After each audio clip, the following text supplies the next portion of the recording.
Welcome and thank you for joining Speak Up for Safer Care. Speak Up for Safer Care is a product of SaferCare Texas, the patient safety division at the University of North Texas Health Science Center in Fort Worth, Texas, where it is our mission to challenge traditional thinking to eliminate preventable harm. Speak Up for Safer Care illuminates gaps in care, process, or design that lead to preventable harm in all healthcare settings. I'm your host, John Sims, the director of SaferCare Texas, and our co-host Leanne Cunningham was not able to make it today, so our newest clinical executive, Bobby Bratton, a nurse practitioner, has graciously sitting in to co-host with us today. So thank you, Bobby, for being here. Thank you for having me. I'm happy to be here. Absolutely. This is going to be great. So our guest today is Dr. Teresa Wagner, and this is our episode 4, which is Health Literacy Defined. Dr. Wagner is a registered and licensed dietitian with a doctorate in public health. She's certified in public health, patient safety, lifestyle medicine, health coaching, and a certified community health worker instructor. Dr. Wagner has delivered multiple programs, speaking engagements, and trainings on health literacy issues. She's testified on health literacy legislation in Texas, helping to place health literacy into the state health plan. At the same time, her research focuses on alleviating health disparities in underserved communities through health literacy to improve population health.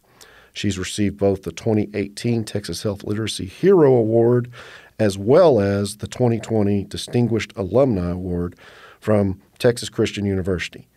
Currently, she serves as the clinical executive for health literacy for SaferCare Texas and as an assistant professor in lifestyle health sciences, both at the University of North Texas Health Science Center. Wow, Dr. Wagner, you have got a huge resume of accomplishments there. So it is an honor to have you here to talk about health literacy. Thank you, John. Did I miss anything in your background that you'd like to add? No, I think you covered everything. Okay, great. Well, let's jump in here and let's just tell us what health literacy is. So we always hear that term as healthcare professionals and maybe even lay people hear the term, but what does it really mean? Interestingly, John, historically, health literacy was defined as the degree to which individuals have the capacity to obtain, process, and understand basic health information and services needed to make appropriate health decisions. Well, the problem with that definition was the fact that it put all of the responsibility on the person. But as a health literacy expert and working with health literacy experts across the country, we know that this system has become very complex. So even if you have good education and good health literacy skills, it's very difficult to navigate the system. Amen. So we advocated when Healthy People 2030 was being written to have that definition expanded, and we're super excited that that occurred. So now the definition includes not only personal health literacy, which I mentioned before, but also organizational health literacy, which is the degree to which organizations, meaning healthcare organizations, also have a responsibility to enable individuals to find, understand, and use information and services to inform health-related decisions and actions for themselves and others, because many of us care for other people's health decisions, such as children or elderly parents. So the great news is that this new definition not only acknowledges that organizations have a responsibility to address health literacy, but also incorporates a public health perspective where we know that health literacy needs to be more widespread in terms of helping people understand health information so that we can have a healthy population. I think that's great, and I appreciate that thorough definition. It does. It includes everybody, and I like how you pointed out that previously it focused on the individual. And you know, I'm not as educated as my team, but I consider myself an educated man, and I attest it is a challenge to navigate the healthcare system right now. There's so many moving parts. It's just It's very difficult. Yeah. Very complex. Well, and even with a high level of education, or let's say you had a successful career in business, when you're diagnosed with a catastrophic illness, you're in shock. And the first thing we want to do as healthcare providers is educate.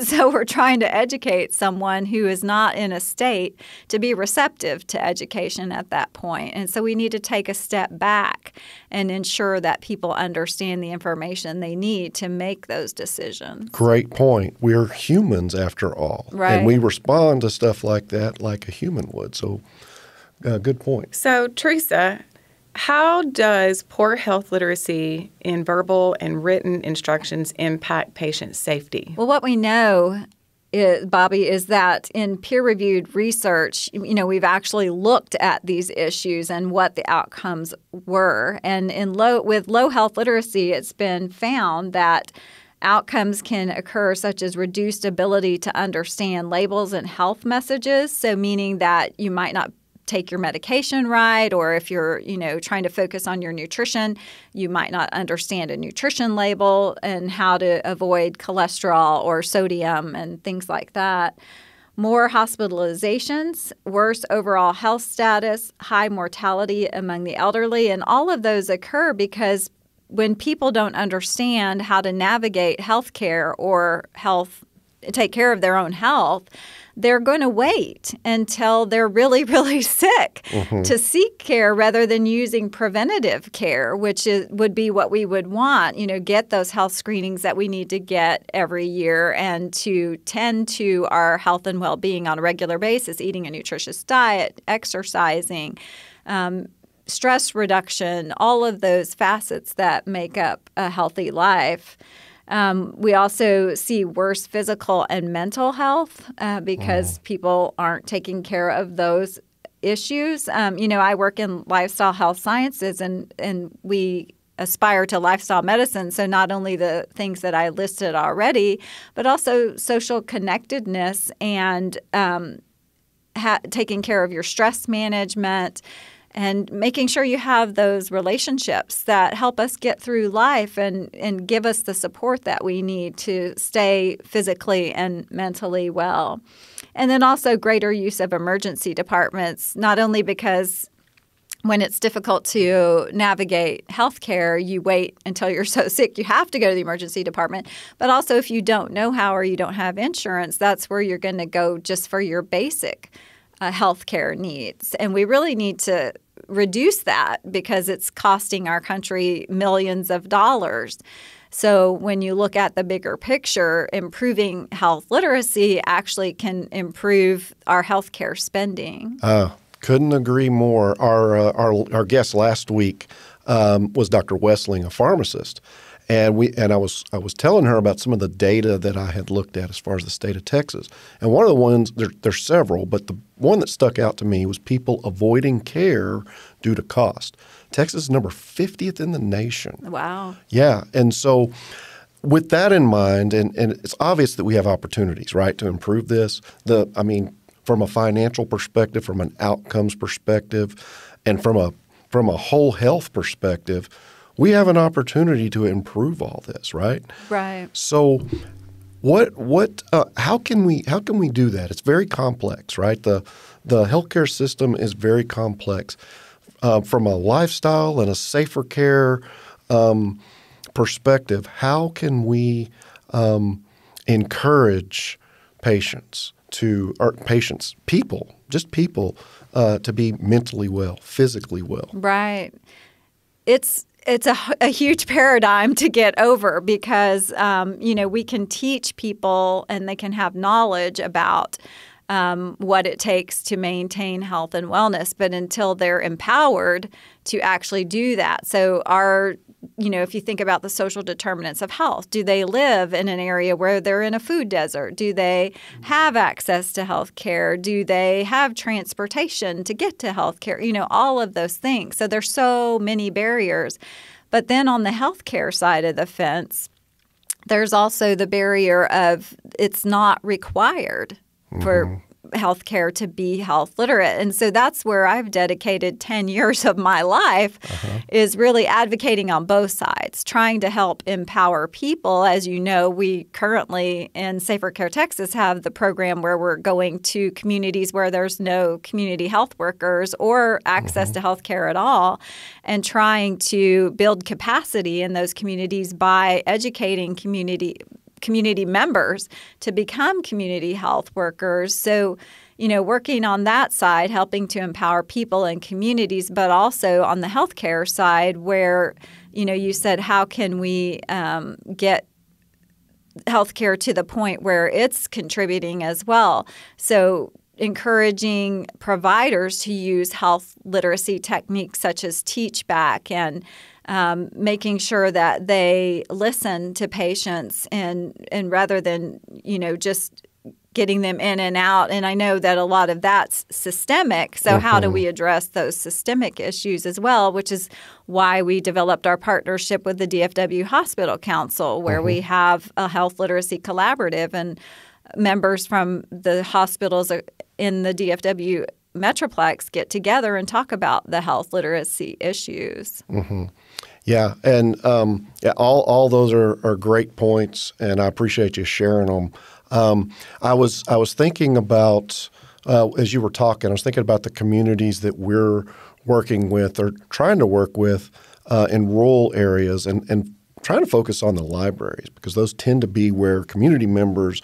It's a common place where they congregate, so it's a great it cultivates a great opportunity for education. Right. It does, and I think libraries are really coming to the forefront, in the aftermath of COVID-19, as being those hubs for information, especially health literate information, because librarians understand that they have to be population friendly in order for people to be able to read and to be able to access resources within their libraries. And I feel fortunate that I've been asked to write a chapter in a book that's entitled Cultural Humility in Libraries. And I'm writing the chapter on how health literacy bridges the gap.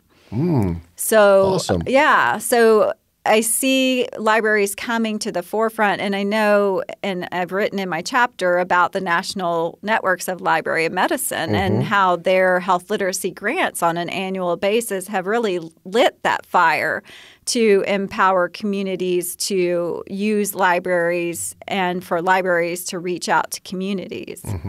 Yeah, and I know with your help and your expertise, and then SaferCare Texas, we are going to push through to communicate and collaborate with these libraries because, as you mentioned, there's just a great opportunity there.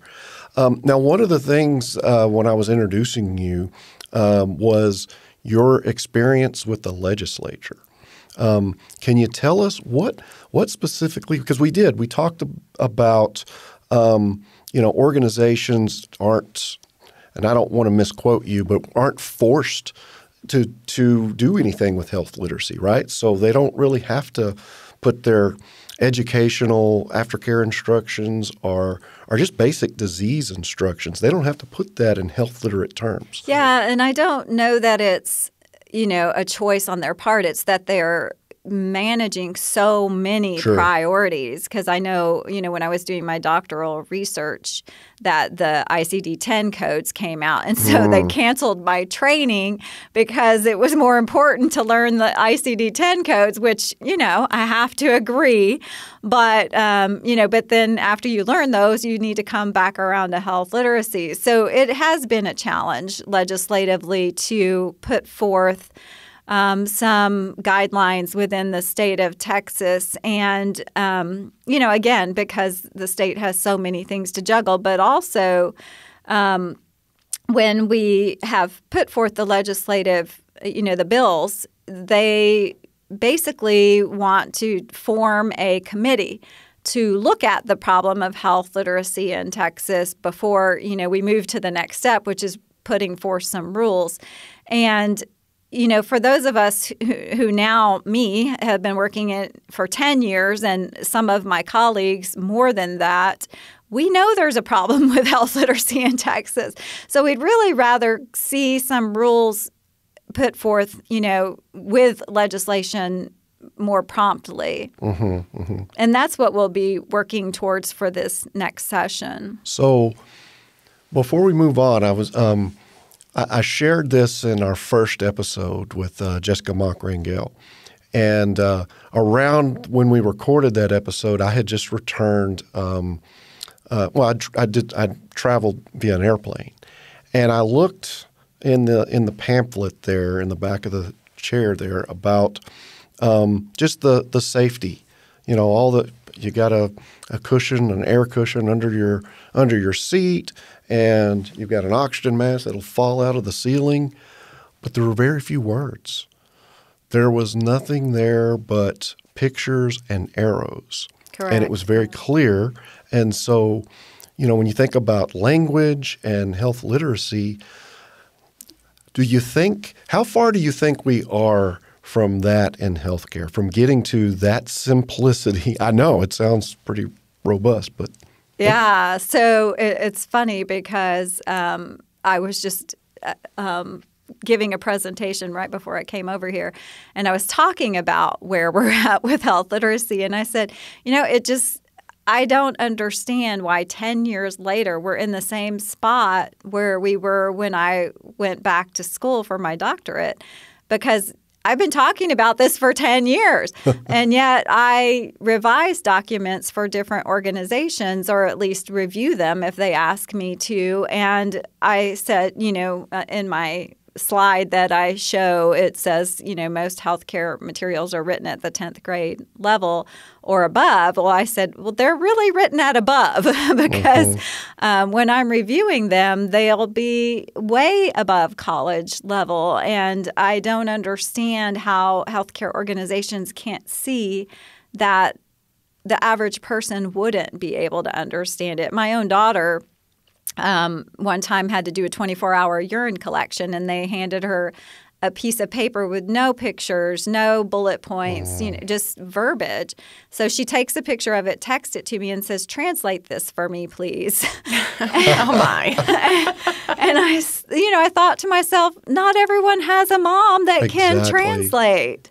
And we all do need a mom that can translate, so we can navigate healthcare better. Well, and it's just interesting, because you're not just talking about taking a document to a 10th grade level or a 7th grade level or a 2nd grade level, but you're also looking at you're looking at the reading level, but you're looking at the language challenges, and then circling back. I really liked what you said about the example of the person who just got diagnosed with cancer, really trying to factor in the emotional disposition that a person is in at the point where they're trying to learn or understand what their care is or what they need to do next. And it's just multi-level, layers. There's so much to health literacy that people don't really understand or can't really wrap their heads around. And so it's not all about just making sure that the document that you're revising is at 5th grade level or 3rd grade level. Exactly. It's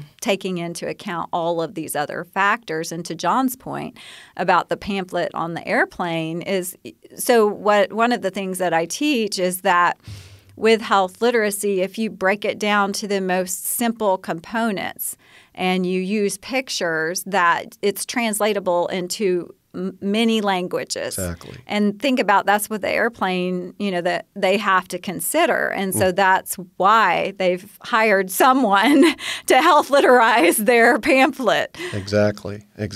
Yeah.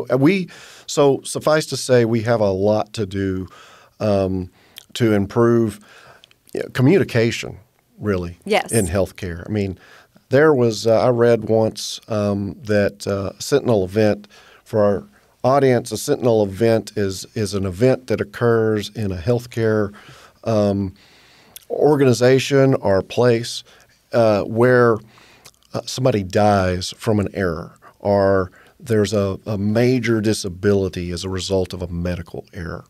And the root cause of that 60% of the time is communication. That is the correct statistic, yes. It was shocking to me the first time I ever read that because, who would think Right. But then when you break it down, you're like, all we have to do is communicate better, and people wouldn't be making these mistakes. They wouldn't be delaying their own care. They would, understand what it's going to cost for them to go. That's one of the biggest health literacy gaps, is people not understanding what something costs, and then they get these huge bills in the mail, and then they never want to go back to health care again.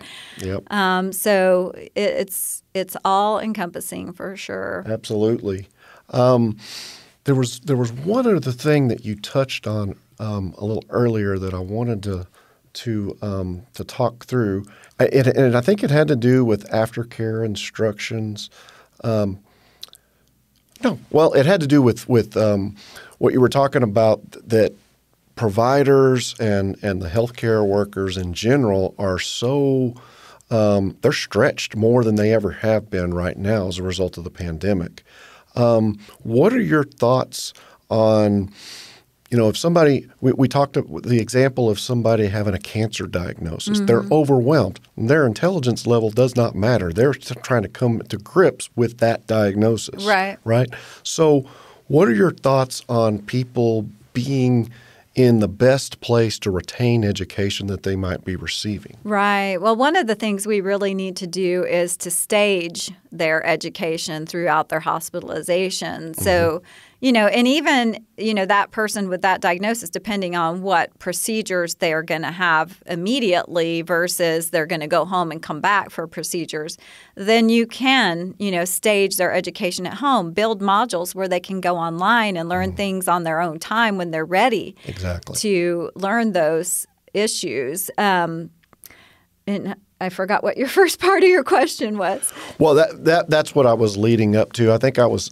talking about providers being stressed, and what I was alluding to is that they don't have the time to properly educate. And correct. Yes. So when I was doing my doctoral research, one of the things that I did was I interviewed patients from clinics in Austin. That's, I went down to study at the UT Center for Health Communication and the Literacy Coalition of Central Texas. And one of the things that I found when I reported out to the clinics, the chief medical officers, et cetera, and they would say, yeah, we know. And I would be like, well, why don't we do something about it?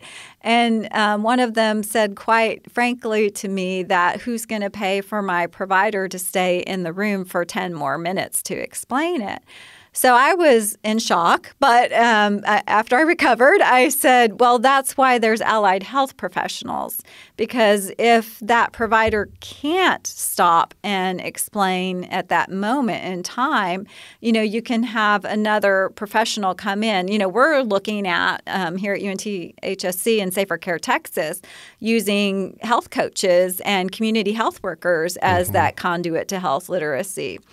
So having them help explain things in their own homes or later, as a second part of the visit, whatever the case may be.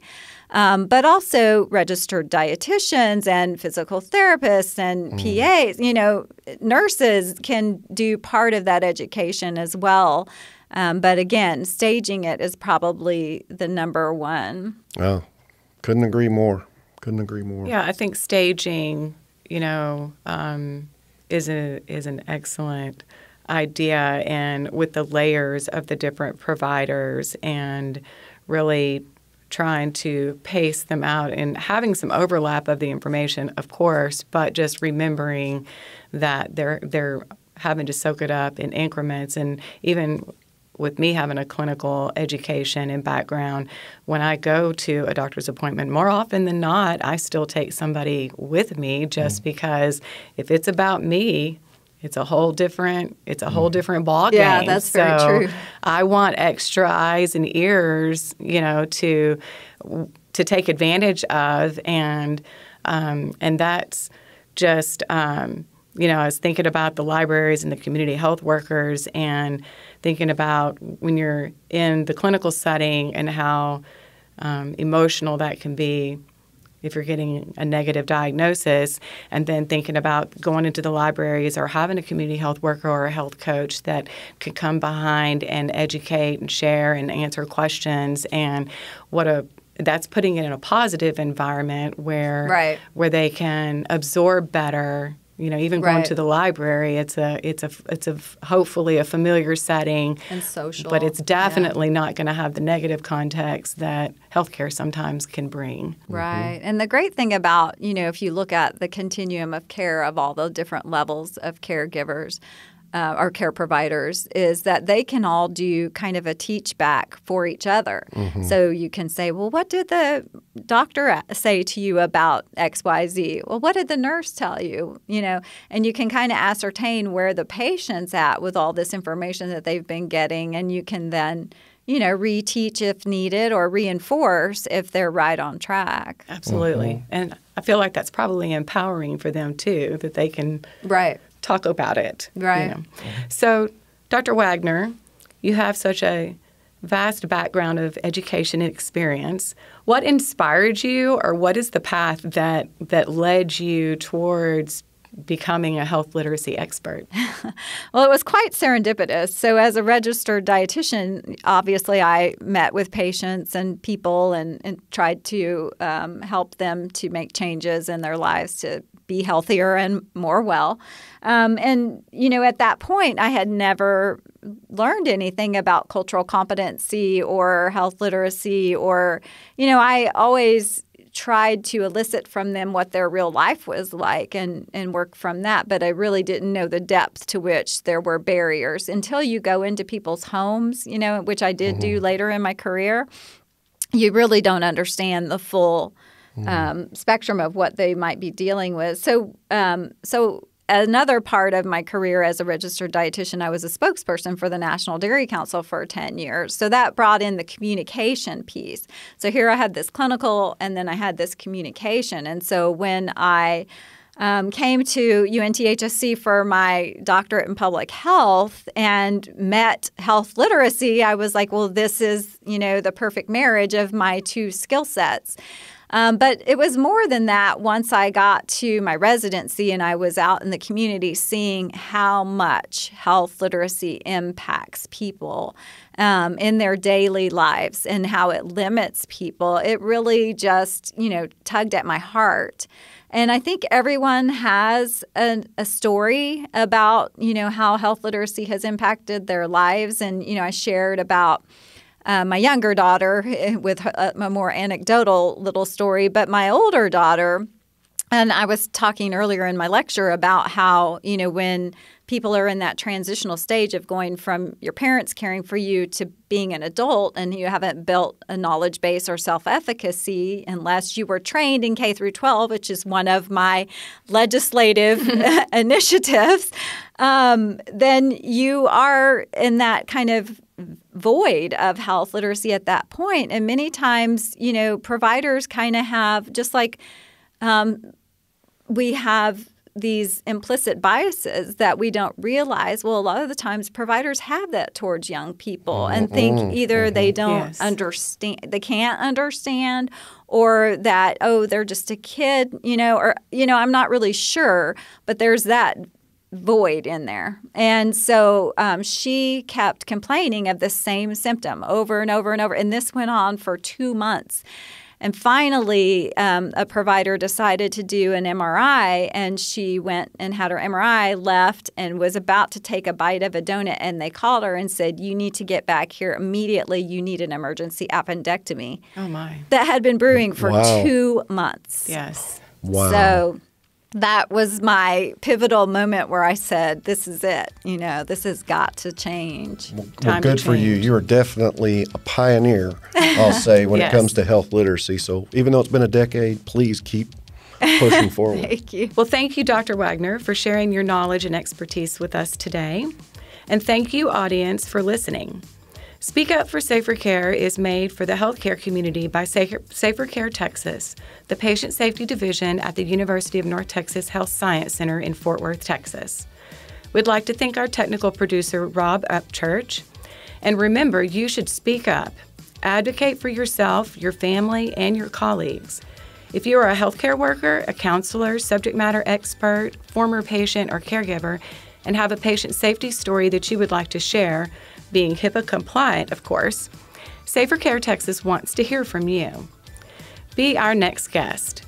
Please contact us through our website at SaferCareTexas.org and follow us on Facebook, Twitter, Instagram, LinkedIn, and find us on Apple Podcasts, Spotify, or wherever you listen to your podcast. Tune in next week for Ray Gonzalez. Very good. And thanks again for listening. And as always, speak up for safer care.